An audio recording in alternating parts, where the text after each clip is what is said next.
This is Maker Galaxy.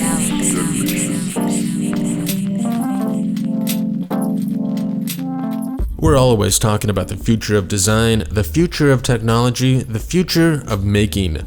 In a world where force fields will be replacing windshield wipers, a world where we can 3D print an entire speaker assembly, how do we find the next big thing?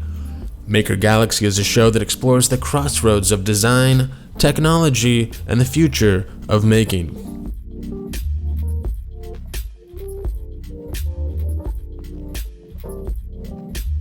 Welcome to the show, everybody. I'm your host, Simon Martin, coming to you from NYC at EVD Media's NYC studio. And this week we have a special guest whose revolutionary earbud design company was voted one of the best startups of 2013 by the Wall Street Journal. Mr. Stephen Ambrose, CEO and founder of Asius Technologies. We'll talk with Stephen about everything from how he hacked together what would later become the world's first in-ear monitor for live musicians like Stevie Wonder, to how he and his company approach their design process and where he thinks design is headed in the next 5 years. Today's show is brought to you by CAD Junkie. For those looking to step up their CAD game and stay on top of the latest in software tips and tricks ranging from SolidWorks to Rhino and Modo to Adobe, check out more and get a free membership over at cadjunkie.com. Stephen, thank you so much for joining us on the show today. Thank you for having me. Before we dive deeper, can we get a quick background on who you are and how Asius Technologies came to be? Okay. Well, if you see people wearing hearing aids on stage or things that look like hearing aids when they're singing, they take them out and they hang them on their chest, and it looks like, what is that? That's a body part, Right. Well, that's my fault. I invented the wireless in-ear. I invented the wireless in-ear stage monitors back in the '60s and debuted them, introduced them with Stevie Wonder in the '70s and '80s, and that's now replaces in most touring bands many of the speakers or all of the speakers that you see or used to see at the feet of the artist on the stage. And these are the source of hearing loss on stage because the volumes were so loud. They were the source of feedback. They were also the reason that concerts sounded more like Woodstock than, say, a live album, because the volume levels on stage were so loud that most everything leaked into the vocal mic and had the same effects that was put on the vocal mic, and you got rid of the stereo image. So once we made the in-the-ear monitors, you could mix concerts in stereo, and you could create live albums that were studio quality and sell CDs as well as the tour. So Asius Technologies is a company centered on research that I did back then. When we put in-the-ear monitors on and I mixed with them or performed on stage, after an hour or so, or sometimes even a half an hour, the audio fatigue would just drive you nuts. Yeah. You really wanted to turn them, take them off, throw them across the room, get them out of your ears, because this pounding, was driving you nuts. And if you turned down the bass to get rid of the pounding, you didn't hear what you needed to hear to perform well. Okay. Right. So we just put up with it, and I developed a patent that connected the back of the speaker with the front of the speaker and had a sound baffle so they didn't cancel out, and it used some of these pressures, and Sennheiser used that in their IE8 in-ear monitor, but it wasn't really ideal because the better it worked, the more it also canceled out the sound. And so I invented another approach and got funding from the National Science Foundation and the National Institutes of Health. And, if you don't seal your headphones or your earbuds very well, then you lose all the bass and you have to turn them up loud, okay? Right. Because now they're driving the whole room. Well, if you don't seal them, you don't get these overpressures that trigger your acoustic reflex and turn your volume way down. So I wanted to make something that acted as though it was sealed and gave you the capability of acting like it wasn't sealed. So I took a vent that would normally dump all the bass out, and I covered it I invented a second synthetic eardrum. And this eardrum is much more sensitive and faster and more compliant than your eardrum. And every time the speaker would move forward to give you this audio fatigue and trigger your acoustic reflex and turn your volume down without your permission, and so you have to crank it back up, this eardrum would get beat up instead. And it wasn't between the speaker and your eardrum. It was off to the side, and it would only strip out the pressures that had become pneumatic because of sealing a speaker in the ear. The actions of a speaker in the ear are the same actions of a piston in a bicycle pump, and in addition to sound, you would get these pneumatic pressures that were 100 or 1,000 times greater. So we built a second eardrum that's more compliant than yours. It strips out these overpressures, doesn't get in the way of the audio, and now you have a speaker that's moving as though it's in free air instead of pushing that trap volume in your ear like you can feel if you seal your ears with your fingers and push. You'll feel that you're pushing right against your eardrum with that stiff air that's now become compressed. Definitely. Well, that holds the eardrum still. Well, we solved that, and the ear drum moves as though it's open. The speaker moves as though it's open, but yet they're really both driving the speaker's driving a very small volume, and you don't have to turn it up very loud. So we tested this at Vanderbilt, and you can listen about 1/10 the power in the ear, and it sounds louder and better frequency response because you're no longer holding the speaker still with your eardrum, which is kind of like trying to put a flashlight out with your retina. So what came first, sound engineer or an inventor? Well, I guess kind of both. They happened at the same time. My dad taught at Peabody and Vanderbilt in Nashville, and when I was 13, Music Row was just a block or two over from the University District, okay? Okay. And I ran away to Music Row, and I had my first recording session when I was 13. And Johnny Cash was recording next door, and they let me come in the studio and listen to him. And I didn't really care for country music when I was 13, okay? I was a rock and roller and folk music guy. And But you were down in Tennessee. Yeah, where country music is, king, especially in the 60s, okay?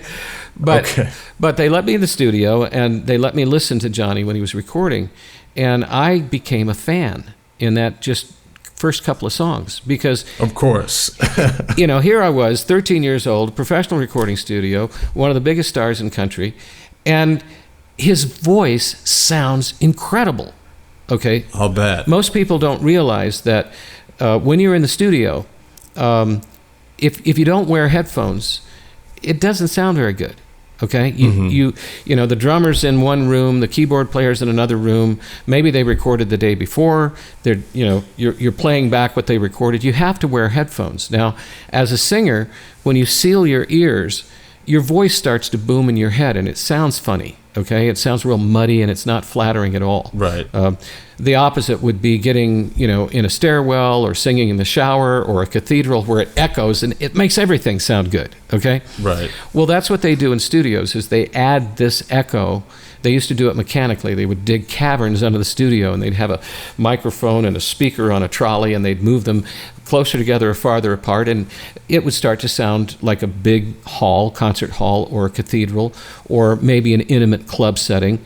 And when you're singing, your microphone goes through that, you hear that through the headphones, and it's wonderful. It's like if you were a painter and you have a loft studio in Manhattan with the roof is now a skylight, and you can have just exactly the light you want on your painting. This is what happens when you're singing to your voice, okay? Gotcha. In the studio. So I heard that, and I said, well, gosh, if I could hear this way on stage, I would sound great to myself and better to my audience. So I went home, and I said, well, I can't wear headphones on stage. That'll look silly.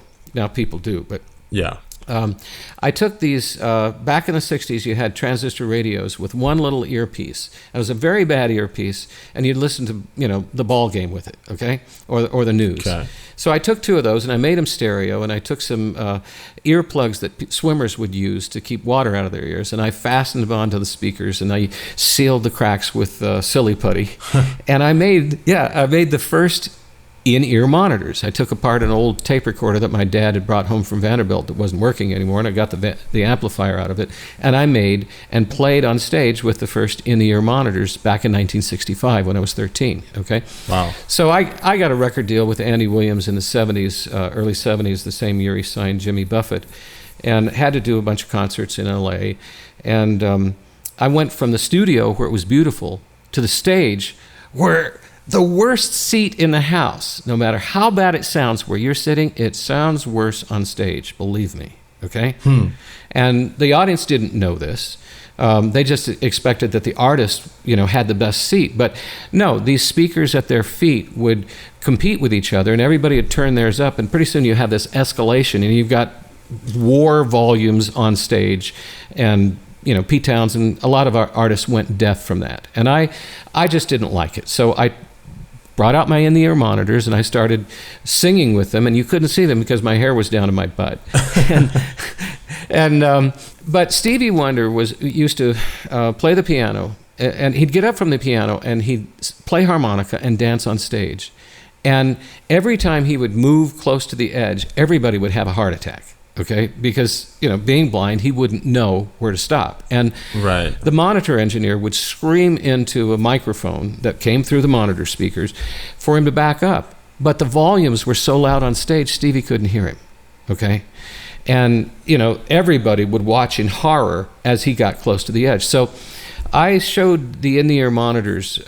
We had been using them in the studio at MGM and Fox and Universal to score like E.T. and Star Trek because the percussionists loved it. It was wireless and they could run from instrument to instrument. They've got 30 instruments in the back of the hall. Okay. Yeah.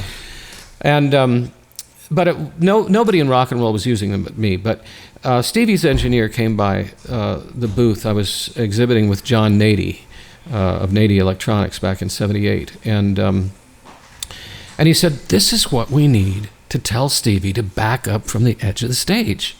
So they invited me down to the studio, and he was recording The Secret Life of Plants.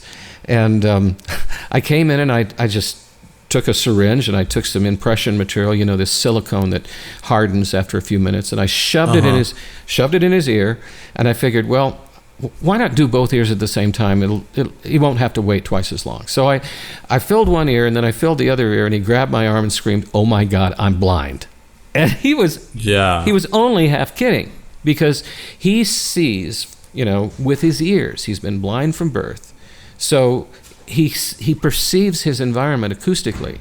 And if you go to a movie and you don't want to see the horror, you just you shut your eyes, okay? Right. But try and shut out all the sound, okay? You have to seal your ears with your hands and hum to keep from hearing, okay? Mm-hmm.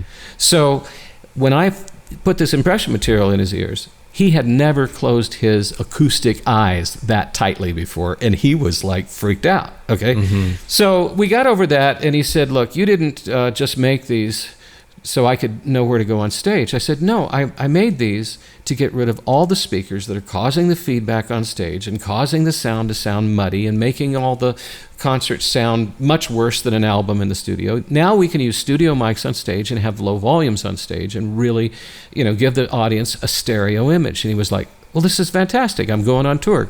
Come with me." So we went on a European tour and left all the stage monitors behind and all the amplifiers. All we brought was the PA, for the audience, okay? Right. And we had 17 wireless stereo mixes, and the rest is history. Now you see people performing on stage. But this was the forerunner of the Sony Walkman and the Apple iPod. And one of the things that they didn't copy was this invention that I'd made to use some of these pneumatic pressures that were causing audio fatigue and hearing loss. And now there's a documented 70% increased risk of hearing loss with earbuds, your iPhone, your in-ear monitor, even hearing aids. Sometimes those are the worst offenders. So we got funding from the National Science Foundation and the National Institutes of Health, and we did two things. We built this second eardrum that gets beat up more easily than yours and takes all the energy that would harm your ear out and leaves all the acoustic energy that you want to listen to in, so you can listen at much lower volumes and it sounds better, makes any speaker sound better. And then in noticing the this pneumatic pressure and how it would damage the ear, we figured, well, let's harvest that. Okay, let's use it to do some good. And we made what I call the Ambrose diaphonic pump, but it's really a backward whistle. If you blow in a whistle, sound comes out. Well, I just reversed that, and if you put sound in my whistle, air blows out, and I use that to inflate the same second eardrum. I make it into this airbag, like something that comes out of your steering wheel, okay? But it's very small, it goes in your ear, and we inflate it with sound, and it's one size fits all, and it's like this little cloud-like pillow in your ear, and it seals better than any ear mold I ever used or made for anybody on stage.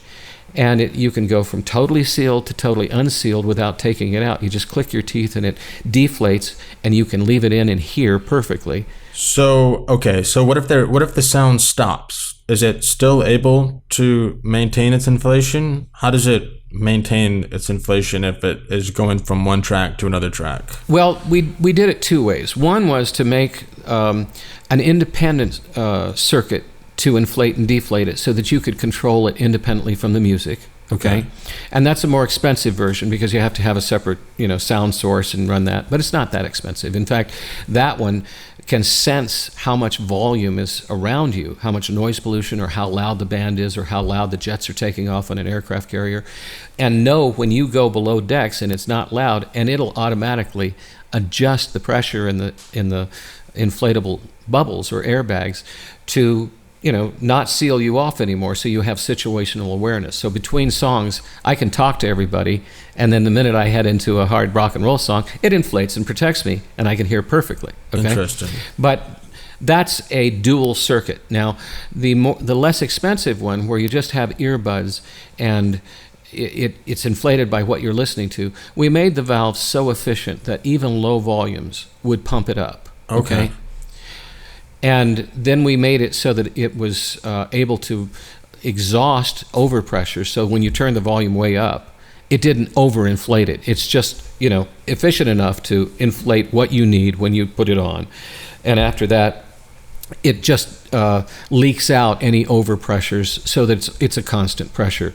And that one doesn't deflate when you click your teeth or inflate or adjust. It just is an inexpensive way of having this wonderful ear tip that is kind of, the difference is if you take an inflatable ear tip, maybe it's plastic, you inflate it, it becomes hard. Okay, it's as hard as any of these ear tips that you get on a skull candy or, any of these mushroom cap ear tips. And those don't seem hard at first, but after you wear them for 20 minutes, they hurt. Oh, yeah. Okay? And even a custom ear mold, if you have an audiologist or even myself make a custom ear mold, an ear impression, okay, and it's an exact replica of your ear, it will hurt because when you move your jawbone presses on the flesh that forms your ear canal, and it makes it move. Right. So anything that's in there gets mashed every time you move your jaw, and you might not feel it for the first 10 minutes, but after a hearing aid wearer wears it all day, they want to throw them across the room. It's just very uncomfortable. Yeah. Okay, and they get sores and hot spots, and that used to plague us on the road with rock and roll. Is I love these in-ear monitors, but I've got this little sore in my ear, and it just gets worse every concert. So the inflatable airbag is the difference between a stuntman jumping off a building and landing on one of these airbags where you see the fans constantly inflating it, and when he hits it, it just catches his fall gently. Yeah. Okay, if that was an air mattress, he would hit it so hard he'd get hurt and he'd bounce up half as high as he fell. Yep. Okay, so that's the difference in our technology. We constantly inflate this in the ear at very low pressures. It conforms to your ear canal even when you move your jaw, so you don't lose the seal and it doesn't cause feedback in hearing aids. It's tremendously comfortable, and when you go up and down in an airplane or an elevator, if it weren't actively inflated like an airbag, it would get larger or smaller according to your altitude or the barometric pressure. But because this is updating all the time, when you're going up the elevator in the Empire State Building, it's always the same pressure and the same size. So we were funded by the National Institutes of Health and the National Science Foundation, and we have some breakthroughs, and it means that, one, you can have one size fits all. Two, it's comfortable. 3, it's also the best hearing protection you can buy. Even if it doesn't have a speaker in it, you can go from totally unsealed to totally sealed and get more isolation than you can get with any shooter's plug or custom ear mold or foam ear tip.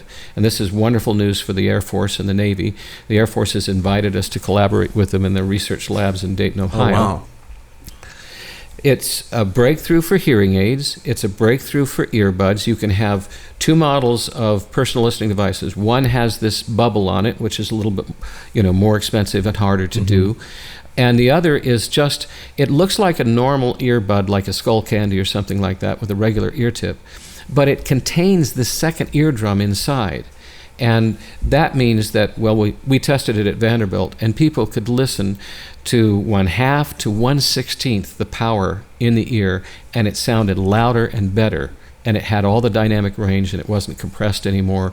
And it was really an open ear concert-like sound instead of this, okay, I'm listening to my earbuds and I'm real private, but I'm stuck in this closet and my voice booms in my head. And as a musician, when you're singing and your voice is booming in your head, you've got to turn those things up above that, thuddy, muddy voice sound in order for it to sound good. Yeah. So, yes, I did succeed in protecting hundreds of thousands of musicians and engineers from the hearing loss caused by stage speakers. But we did introduce the hearing loss associated with earbuds. But I fixed that back in the 70s. Right. And that part wasn't copied, but now we have new patents and we have a new way to do it that's much better.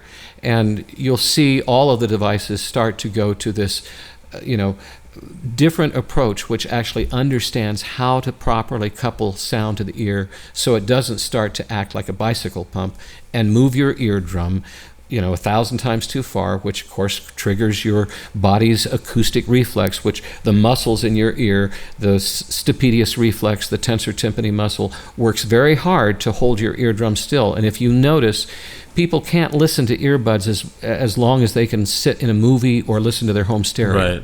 Now, why is that? That's because of these trapped pressures. Okay, and because they engage your acoustic reflex at much lower levels than normal, so your muscles get tired. Okay, and that's what audio fatigue is your muscles get tired, and if you do it too long, those muscles wear out, and they can't protect your cochlea from these loud peaks of volume. And that's their job, you see. So we don't trigger them too early. We don't keep them compressed all the time. A good analogy would be if you have a shock absorber and a spring on the axle in your car, and you just compress it all the time, well, when you hit a bump, it's going to break your axle. Right. Okay, because it's not there able to do its job. And that's what happens when personal listening devices trigger your acoustic reflex, tire out those muscles, and keep your body's self-protection on full all the time, and everybody then turns their volume up 5 times too loud, and then those peaks of volume just go right through and cause hearing loss. So we discovered how it happens and solved it with the help of the National Science Foundation, the National Institutes of Health, and most of all, back in the 70s, it was Stevie Wonder's acoustic perception that really led me to this discovery, because interestingly enough, if you're making things for his ears and you have microphones, he can start to orient himself depending on the microphone and the headphones or earphones. And if he sits down at a keyboard or a mixing board, what I noticed is that he can find, one key or a couple of keys, and then he's oriented. He doesn't have to fumble all over the board reaching for the G key or the tone controls, right, or the volume controls. He can reach for it as though he could see it. Okay, and when I was working on developing the in-the-ear monitors, making them sound right, if I didn't do it right, he would start reaching for things where they weren't. Now, you won't find any acoustic mensuration instrumentation that shows that. Right. Okay? You just have to sit there and go, golly, he's having a hard time orienting himself. Maybe the high frequencies are underdriven or overdriven or triggering his reflex or out of phase or bouncing off a way that, destroys his acoustic image. There was a guy on the Discovery Channel in Florida. I don't think he's alive anymore, but he was a young man that was blind from birth, and he had learned to make clicks with his mouth, And he would walk down the street, and he could hear those clicks almost like a bat. And he could walk around cars, he could walk around trees. He knew where there were obstacles, so he was acoustically orienting himself, okay? And one of the things, if you, as an audiophile, you'll probably notice if you sit in front of your television, okay, and you turn it up and it's not too loud, just sit there for a while and put glasses on, take glasses off, open your mouth wide or close your mouth wide. If you notice animals when they're trying to sense their environment, or they're listening for the tiger or the bear or whatever, the wolf that might come after them, a lot of times they don't just move their ears to hear, they open their mouths. Okay? And you'll notice, and this kid or a young man in Florida would walk, and he would open his mouth to make clicks, but he would leave it open. Because you don't just hear sound through your ear canals. It resonates in your eyes, your sinus cavities. Your head is a bucket, and your cochlea are two hydrophones. And the sound that transduces through your head, if you knock on your head, that's transduced sound. Okay. That may be at a much lower volume than the acoustic sound coming through your ear canals, but there's a relationship between the two, and we perceive spatial imagery according to which sound arrives first, the acoustic path or the transduced path, and from where. So it gives you a perspective, an acoustic perspective with which to locate things, and that's what's so important on hearing aids, because the reason people complain about hearing aids, like I can't hear in a noisy environment, I can't hear in a restaurant, I can't hear because the air conditioner fan is on. Well, you and I, when we're, unimpaired, when we're hearing with our open ear, things have a placement, okay? A 3D sound stage, if you will, okay? And because something you don't want to listen to has a particular location, you can ignore it. And because something you do want to listen to has another location, you can concentrate on that. So it was so quiet you could hear a pin drop. Was that because it was a really loud pin? No, you could focus your attention on it. And hearing aids traditionally confuse those locations to where it's extremely hard to focus your attention on what you're trying to listen to and ignore what you're trying not to listen to. So this new technology that we've done mitigates that to a large degree, because when you seal the speakers in the ear and you get into this closeted area, the speakers start to move your eardrums too far, so much so that they are now a speaker. Right. They're moving so much that they're a sound source, and they're the closest sound source to your cochlea. So if you take your earbuds, this is an interesting test, anybody can do this. If you take your earbuds and you slowly push them in, okay, you'll notice the sound stage collapse. The left and right will go from, as wide as your ears or wider, down to right behind your pupils. And that is where your eardrums are. And what's happening when you seal these in and push them in slowly is the air is getting stiffer and stiffer and stiffer. It's already too stiff, but it's getting more stiff.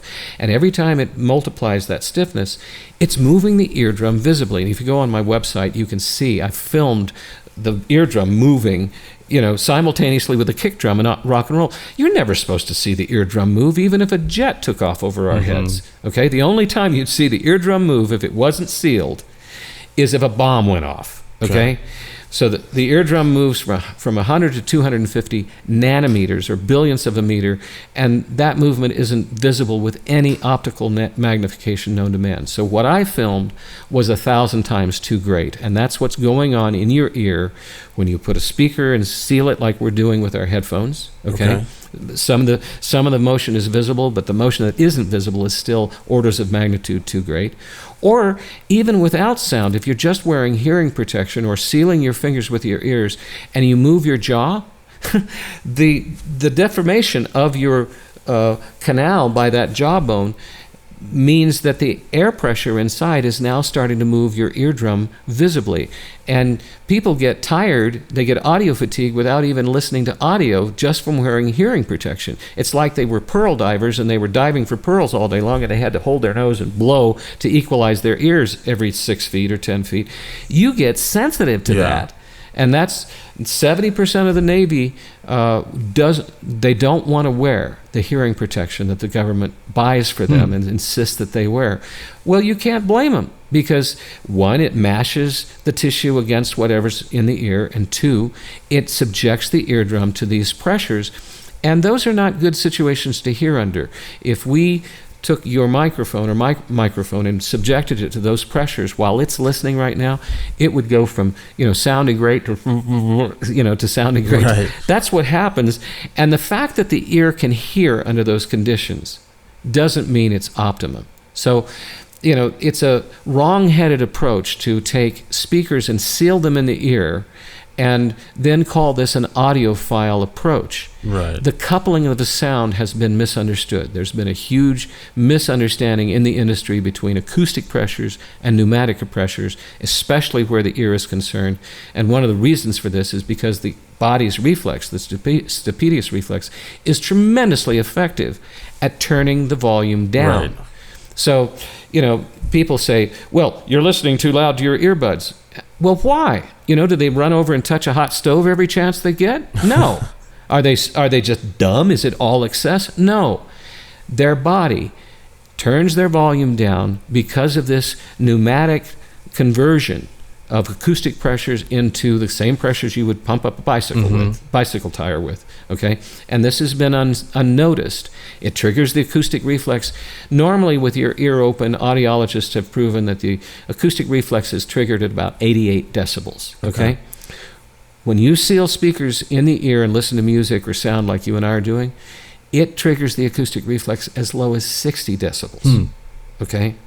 Now, that acoustic reflex is capable of 30 to 50 decibels of attenuation. So when dad screams at his child, hey, why are you turning that up? His body already turned it down, okay?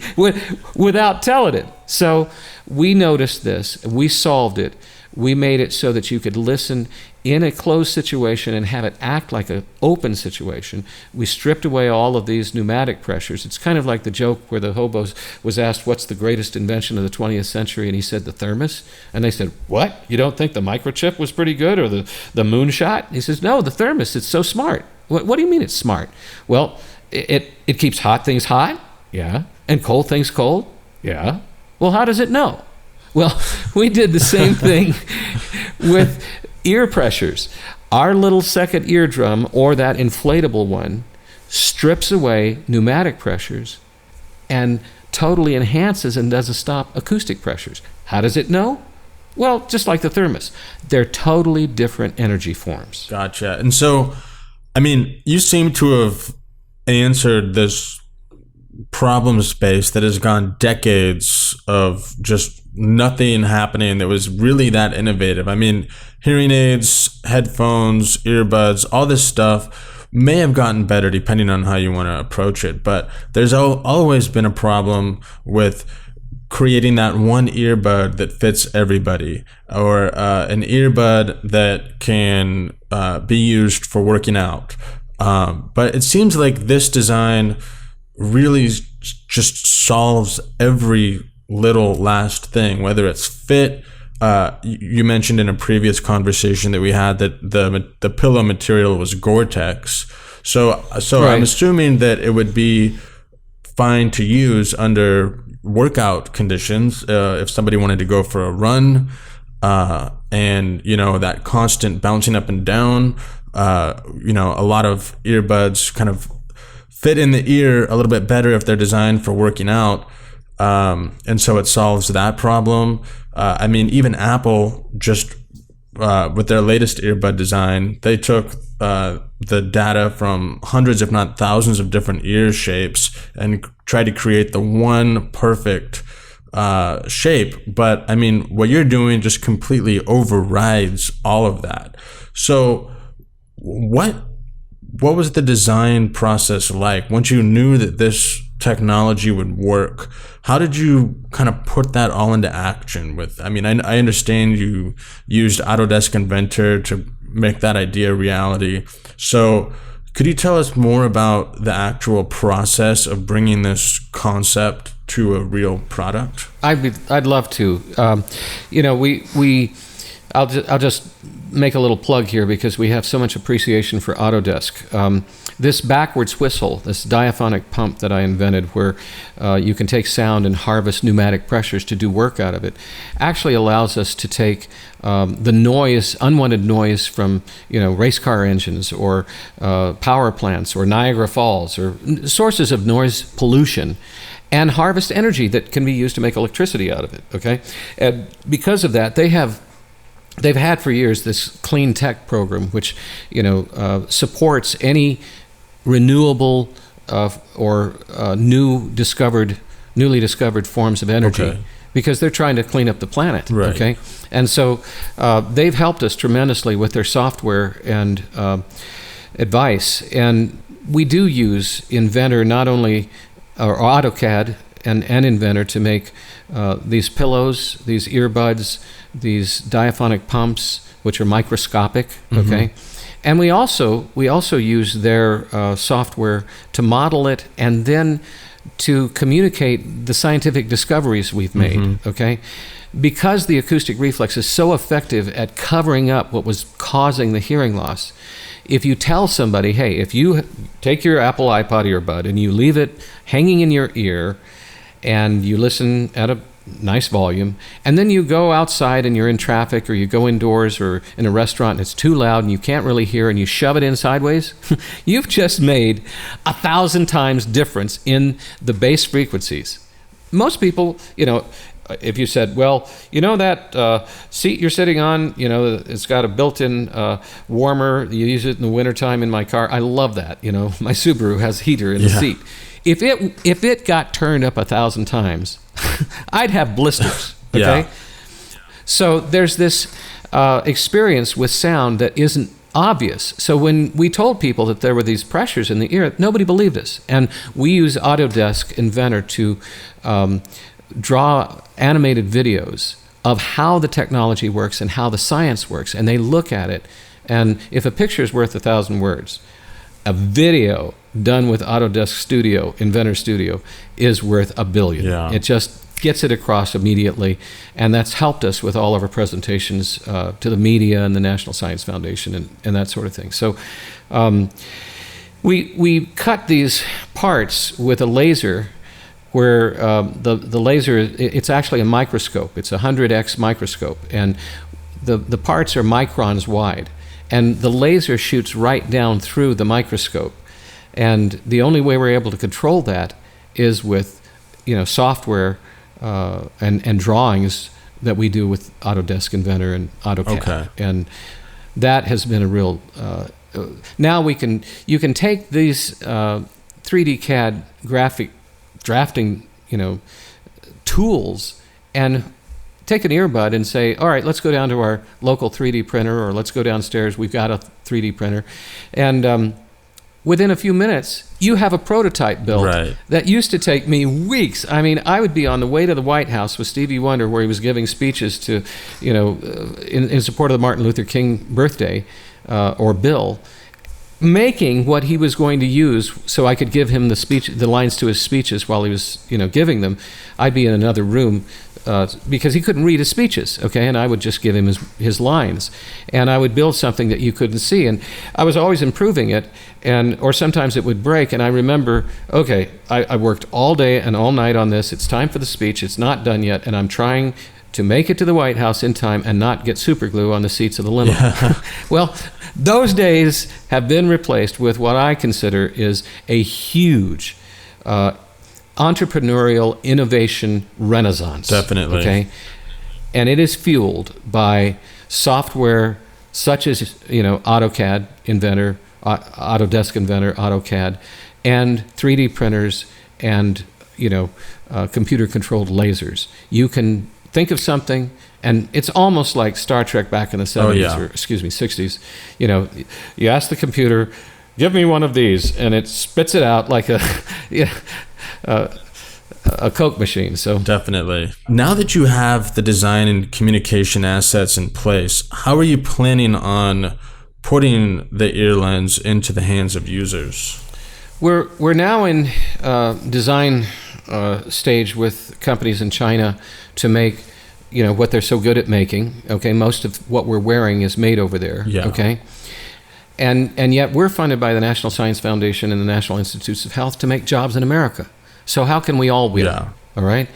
Well, they can make the earbuds or the headphones, because this works with headphones as well, and they're making it so that they can send them over here, and then we can add our technology. Okay, and then we can send them back there.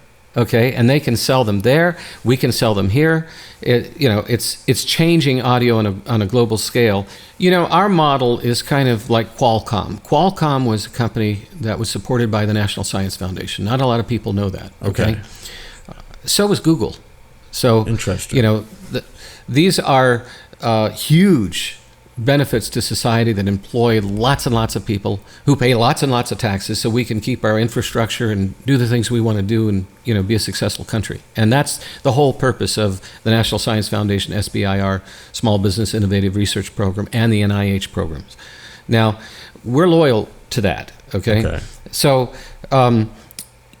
we want to make jobs, we want to make products, we want to export American technology to the rest of the world. Okay, and we want their help in doing it. Okay, because if you make a game where everybody wins, then people have money to buy what you make. Right. Okay, if you just want to play King on the Mountain and say no, it's all mine, who are you going to sell it to? Okay, right. So this is a win-win situation, and as far as the licensing goes, what we've discovered and solved is kind of like penicillin. You don't want just certain people to be able to fight off infection. You want everybody to. Right. Okay? Because if they can't, they're going to go to school with your son or your daughter or your friend, and they'll get infected. So, it's common sense for us to do right by each other. Yeah. Because we survive better and live better that way. So, yes, we are debuting this technology under our own name. And we will always do so, because it's our job to continue to apply our discoveries in science to the newest form of the technology. If I wanted to study this, I'd have to go to a college where I was teaching. I'd have to give the class. You can't study this someplace because we discovered it. Right. Okay. So that makes it incumbent upon us to continue the research and continue to polish up the application so that there are better and better products. But the ones that we've already launched, we want to license to everybody so that they can make better devices that sound louder at lower volumes, that are more comfortable, and sell more product. And we can all raise the bar. As it's a travesty to lose your hearing simply because you want to talk on the phone or be entertained or listen to music. Right. Okay? That's not right. No. And we fixed that. And we will license anybody the already proven models. Okay, we've licensed Sonion on the hearing aid technology last year. Sonion is the second largest hearing aid transducer manufacturer in the world. They make microphones and hearing aid speakers, and they sell to the whole industry. And they make most of the speakers that you see in the in-the-ear monitors now. Okay. So we licensed our technology to them. There are certain technology that we're not ready to license yet. We will make sure that we have perfected it. I have a new in-the-ear stage monitor, like I mentioned earlier, and we'll select this in 2014 a number of bands, and they'll have to be the bands that want to advocate for their audience to be able to hear their albums for the rest of their lives. Right. You want to get the artists that say, hey, I want my album to sound in your ear as the best way it can possibly sound, so I use this product, and I want you to use this product. Right. Okay? And we want to price it so that everybody can afford it, because we're really out to make a watershed change in the industry. The coupling of sound to the ear has been misunderstood. Okay? And maybe I started it when I did the in-the-ear monitors and they were copied. So if anybody's guilty, sue me. Not really. I solved it back in the 70s. I'm willing to say that, there's a better way to do it. And we took responsibility to find that way, and we'd like to share that. So we'll be licensing it. We'll be selling new products ourselves. And our whole goal here is to raise the standard of living. and not to really, say that anybody's earbuds are more harmful than anybody else's. That's Apple is doing a great job. They've made entertainment more accessible and communication more accessible for everybody. So has a lot of other companies, and we want to contribute to what they're doing with better technology. Definitely. Great answer. So with our last couple of minutes here, Stephen, where do you see Asius in the next 5 years? How do you see this disrupting the industry in a obviously positive way?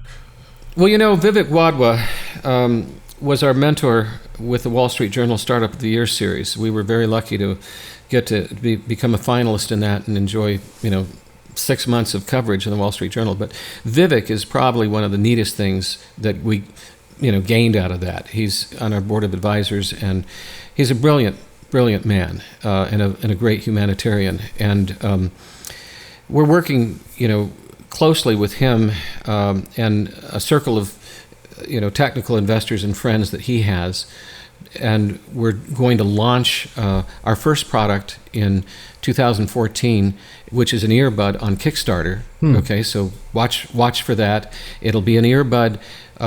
For instance, we took the Skullcandy Titans and we tested them at Vanderbilt with our technology, and they sounded, as I said, much louder at lower volumes and much better. Okay, and when we had people compare them, a $40 Skullcandy with our technology sounded better than a $300 to $600 higher end device. Wow. You ask them, which one do you want? Well, I want the Skullcandy. So because of an understanding of how the mechanics of sound and how it should be coupled in the ear so it's best for the eardrum and best for the speaker, we can take speakers and make them sound better. Okay. So this will be an earbud that sounds better at lower volumes. You don't have to worry so much about how long your exposure has been. Okay, and it's is a inexpensive earbud that will be available on Kickstarter. So we think that Pebble, the iPhone and Android watch, the smartwatch that launched on Kickstarter, the smartwatch, yeah, that is a great job. Okay. I just love seeing how successful they've been. I have one of their watches. I love it. Okay. And I think that even if they didn't need to go through Kickstarter, that they should have, and I'm glad that they did, because it shows this groundswell advocation and validation of their technology and how people love this. And their products are better because they didn't have to go and dilute their ownership to raise the money to manufacture products. So I think that crowdfunding and crowdsourced technology is aesthetic. I think it's the Renaissance, and we're doing that with our in-the-ear earbuds, and then we'll be doing that with a hearing aid that is an in-the-ear monitor. It's a hearing aid. We'll do it with a personal sound amplifier, which is a non-FDA approved, can't be called a hearing aid, but performs the same function and is very, very inexpensive. And you'll be able to listen to your iPhone with it, use it as in place of a hearing aid, use it on stage as an in-the-ear monitor. See, no one ever uses hearing aids on stage, as you know as a musician, or in the studio, because they don't work for that. No. Well, it's the same speakers and the same amplifiers. Okay, those are the same speakers and amplifiers I put in the in-the-ear monitors. And it's a travesty to have people only wear hearing aids out of desperation and then use the same or similar devices on stage and in the studio and with their Walkman because they love it. Right. So we have an ability to raise the quality of hearing aids to that of in-the-ear monitors, and raise in-the-ear monitors much higher than I ever made before, so that you no longer have the audio fatigue, you no longer have the compressed boom boom sound in your head, and the real bass goes much lower and deeper and has the dynamic range that you really want. And it almost, sometimes when I'm testing it, I feel like I'm back on stage because I feel like it's beating it on my chest again.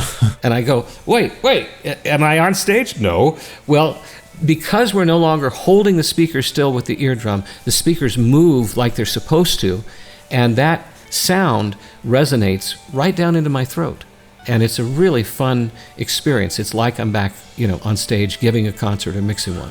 So, well, I'm sure a lot of listeners are looking forward to that Kickstarter project. I know I am. So, Steven, thank you so much for coming on the show today, and we wish you the best in 2014 when you launch this great product. Simon, thank you so much for your time. I enjoyed being on your show.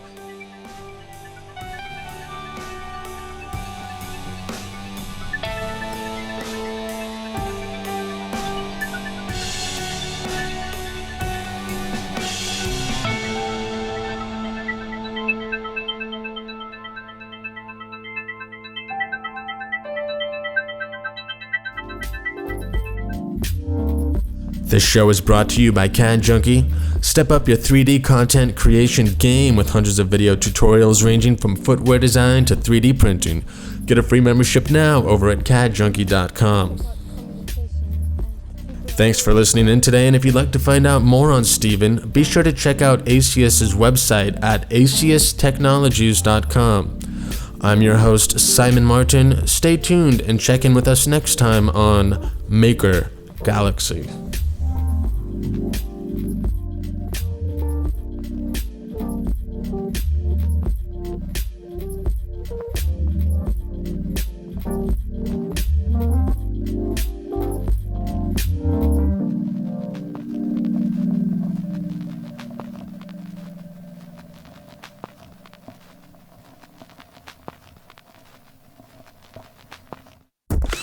A production of EBD Media.